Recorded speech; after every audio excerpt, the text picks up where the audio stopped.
Hello everybody, and welcome back to OMB Reviews. I am the critic who is a cynic. Hope you're doing well, and today we're going to do a box office breakdown because there were some interesting things that happened this weekend. But before going any further, please be sure to smash the like button or light up the fire button if you're watching over on Odyssey. And thank you to all of the new subscribers over on Odyssey and for people supporting the live streams that I'm now able to push over to the Odyssey platform. It's been really awesome. But anyway, let's go ahead and get into the actual numbers themselves. So Demon Slayer actually beat Mortal Kombat in its second week in the domestic release. So remember, Demon Slayer is a film that's a massive, gigantic juggernaut hit in Japan, has now been released in other markets and is doing well in these markets, including here in the domestic market, making $6.4 million in its second weekend. Still seeing a pretty sharp drop, though, of around 72%, but because of how successful it was in its opening weekend, they actually added 300 theaters to its release. So it had been in only around 1,600 theaters initially on its release, and got just a little under a couple million behind Mortal Kombat in that opening weekend. Mortal Kombat took the first spot last weekend. That has now changed. As you can see, they have now switched spots, with Mortal Kombat coming in with $6.2 million, which is a 73% drop, and that's after adding 41 theaters. That means the total domestic total so far for both of these movies actually has Demon Slayer higher. You could potentially see by the end of their domestic runs, Demon Slayer having beat out Mortal Kombat, though of course we still have a lot of time left for Mortal Kombat to make some money back, especially since it does have the theater advantage. And the saying goes, if you have more theaters and more showtimes, usually that means that more eyes will end up seeing it, because some people go to see just movies in general and they don't know exactly what they're going to see, and so they see what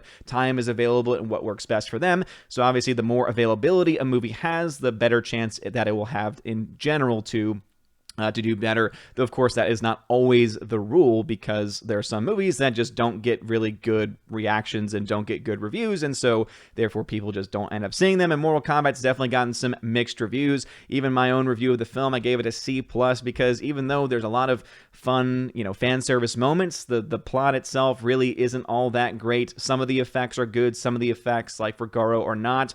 And so again, it's been getting kind of a mixed reception. And actually, to be honest, I think I've heard more negative feedback from more everyday fans of the franchise than I have positive comments, or at the very least more mixed than positive. And so very different than what we saw with Godzilla vs. Kong, where a lot of the hardcore fans were very, very pleased with it. And of course, that film is doing really well still. Making another $2.7 million, only around a 36% drop in its fifth weekend, getting around $90 million domestically. So again, still creeping up, still could potentially reach that $100 million mark. But obviously, every week it's out, more and more theaters will lose the film. And so therefore, it'll be a lot harder for the movie to make money back, especially when, of course, as we get further into May, they'll have more new movie releases. And then especially once we get into June, we'll have some bigger summer box office fare. But this is some pretty interesting stuff with Demon Slayer actually beating Mortal Kombat.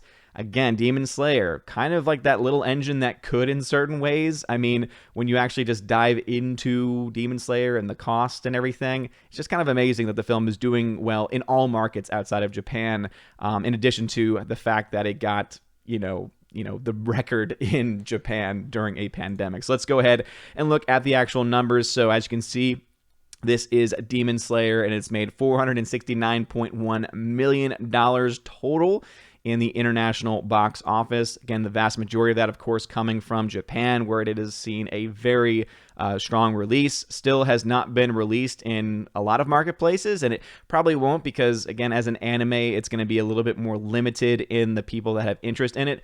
Though based on the numbers here, don't be surprised if animes and mangas start to do a bit better worldwide, with people picking them up to read or to watch in general, depending on what format it's in, because obviously there's just really good stories going on right now. I've heard a lot of people say a lot of good things about the Demon Slayer franchise, among other anime anime franchises, of course, based on the original mangas. As you can see, Mortal Kombat is now at $66.8 million worldwide, which basically means the film has kind of reached the stalling point. Now, it is to be said that the film still has not yet been released in certain countries. As you can see, it's been released in a lot more countries than Demon Slayer has, but a big omission from this list, of course, would be countries like China, though, of course, as I've mentioned previously, they would get very little actually back from China, but it still could give them several $million, and that could actually have an impact on whether the film is financially successful or not.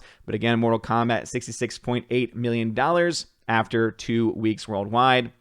Not looking very good, especially when you compare it to what Godzilla vs. Kong has been able to do in 5 weeks, reaching $415.4 million. But again, the big caveat being that a huge chunk of that came from China. And I still see people making comments about how, there's a Chinese-owned company that was one of the bigger financial backers of the movie. And it's like, yes, it might be a Chinese company, but the money does not go back to the Chinese company necessarily. It goes to the communists who are in charge of the government. So, I mean, it might stay in China technically, but again, the actual movie itself and the studios involved, questions of whether or not they make their money back are definitely still up in the air, again, with that number being so large from China and with the return on that investment usually not being very high.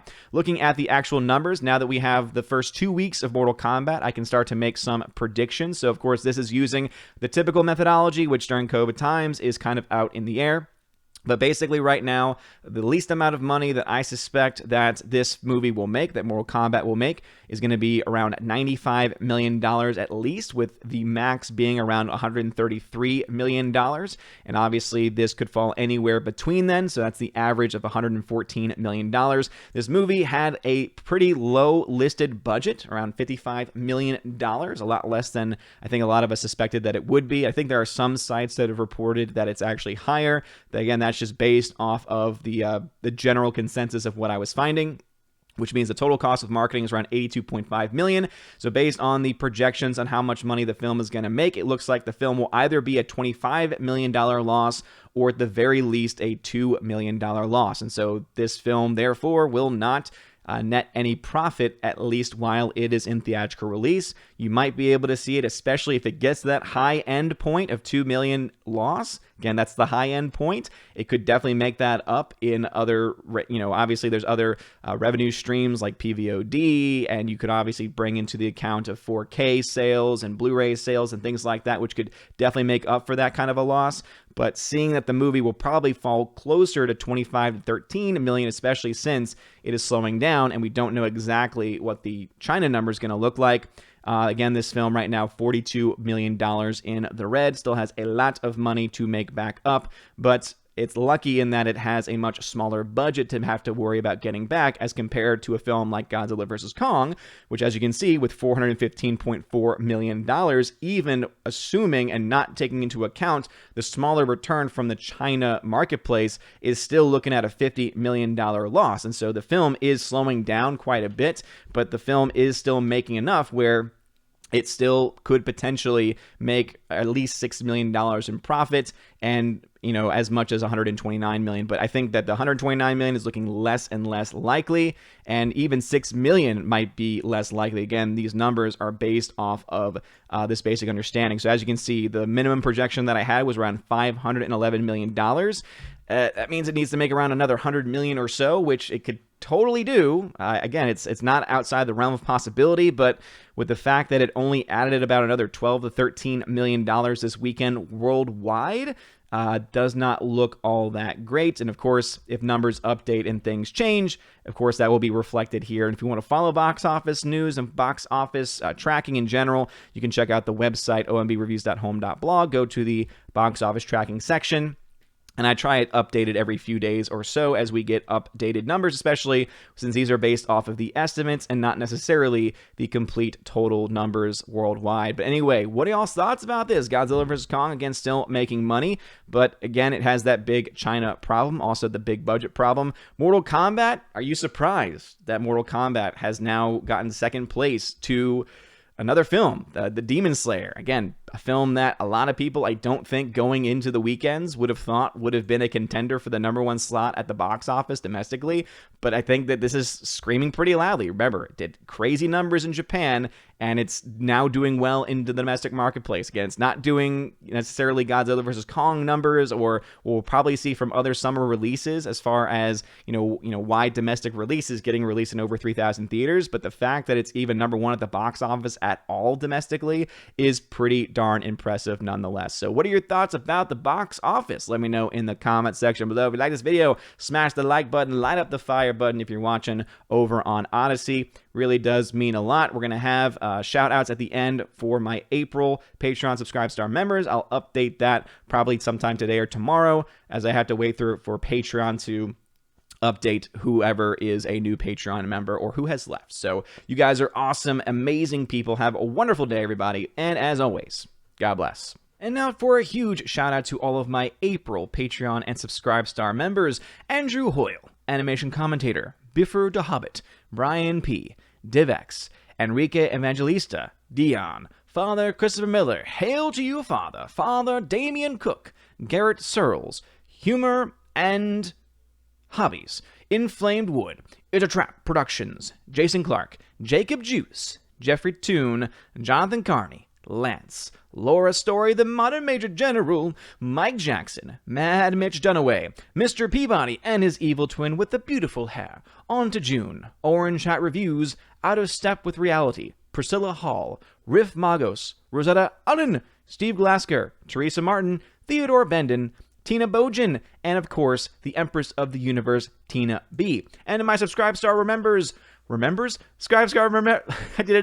Subscribe Star members: Fast Reaction; Nosferatu Gatsu; Stan 4; John B., Perpetual Punster; Mr. Roy; Glinzer; J. Alex McCarthy Jr., Dean Heiss / the new number 2, J-Rod the Beer Guru, Nevadan G. Adams, and ZK-Man. Thank you to all of my Patreon and Subscribe Star members. If you want your name shouted out at the end of every single video and live stream, check out the links in the description to find out how to sign up on Patreon and Subscribe Star. Also, you'll find out how to get access to things like giveaways of Blu-rays and 4K titles and digital codes, and also access to an exclusive podcast for my Keepers of the Bifrost, and also the Chosen of Valhalla level, where you can not only get all of those things, you also get a t-shirt and get to be featured on a live stream once a month hosted on the OMB Reviews channel. Anyway, if you want to have access to any of those things, check out the links in the description for Patreon and Subscribe Star for more information. You guys are all amazing and beautiful people. I hope you all have a wonderful day,